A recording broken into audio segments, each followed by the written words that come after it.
to be honest, this is probably going to be and I'm going to say this at this table, the most pro-black president that we've had in our lifetime. So had that asked me, I would have said, before you praise this president for being pro-black, before you praise this president for caring about ethnic communities and marginalized populations, do your homework.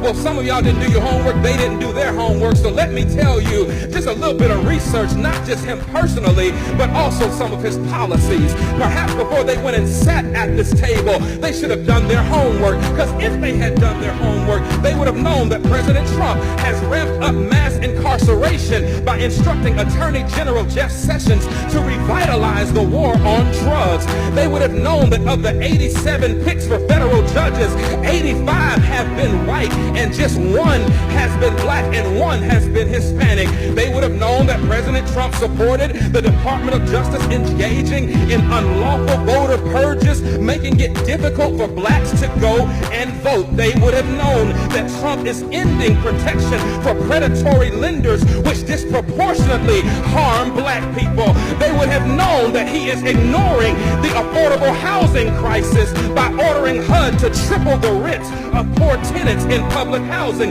which mostly affect black people. Do your homework. They would have known that he is proposing cutting $200 billion over the next 10 years from supplemental nutrition assistance programs that will bring more hunger in black and brown communities. They would have known that Trump is worsening the health of black communities through environmental deregulation, which disproportionately harms black people through exposure to pollution. Now that's just a few on the policy side, but you don't have to go too far to ask what about him personally would make me know that he is not pro-black. I'm glad you asked, because in 1970, Trump's real estate company tried to avoid renting apartments to black tenants and gave preferential treatment to white tenants. He began his 2016 presidential campaign with a speech disparaging Mexican immigrants as criminals and rapists. Y'all remember that? In 2016, he said of people of color, you are living in poverty, your schools are no good, you have no jobs. Hold on, I'm a product of a HBCU, and I'm a product of black school systems and black teachers. Don't you ever tell me that my black schools are...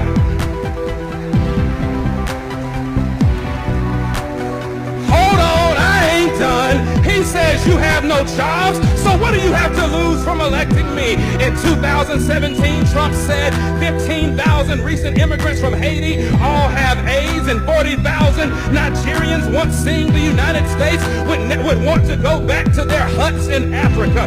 He spent years suggesting that the nation's first black president was not a citizen of these United States. He called Puerto Ricans who's criticized his administration's response to Hurricane Maria. He called them politically motivated ingrates.